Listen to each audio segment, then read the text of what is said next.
I'm thrilled to welcome Amanda to the podium.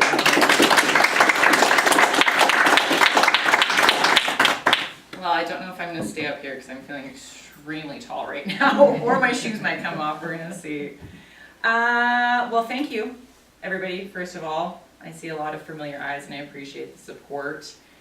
For those of you who don't know me, you know, just be kind and say yes to everything I tell you. I'm just kidding. I'm just kidding. Sanaya, may I come to you? Okay. So, first of all, you're in a season right now of change.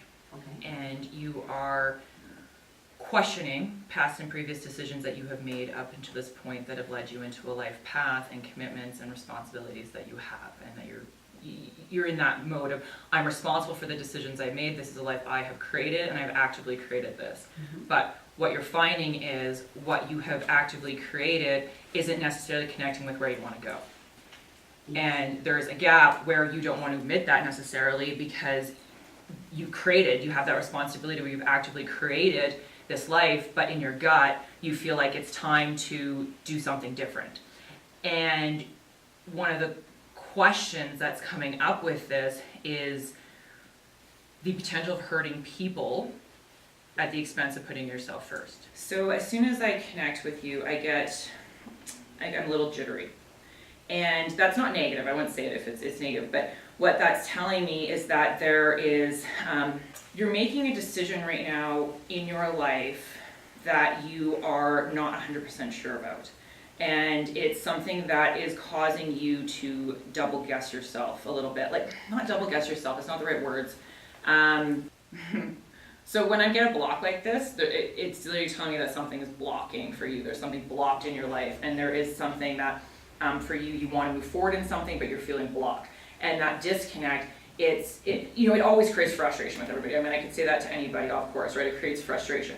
But there's a little bit more of not just frustration and like sitting in that. There's like an anxiousness of wanting to move and wanting to just like figure it out, wanting to find the solution and moving through it. And that jitteriness for you, it's an unwelcome feeling. There's a sense of loss. You've lost something recently, and that loss has buckled you, making you feel legless. And that jovialness and that playfulness that you adore, it's missing. And this is a real time for you of healing and growing. I think of, like a starfish, when they lose a limb, they beautifully grow it. And it's not exactly the same, but it's just as beautiful, and if not more beautiful. And the important thing is knowing that that might be a very painful experience and a painful thing to go through, but they have the ability to grow that limb again, right? Whereas for some people or some organisms, that losing of a limb would mean their death. Starfish, that's not the same, right? It just means that they get to regrow and remove and shift and change and evolve. And so for you, this time that you're going through right now in this loss, and my heart to you, it's really, I'm sorry, when people are in loss, it's the most stupid thing anybody could say to them. It's a beautiful thing, right?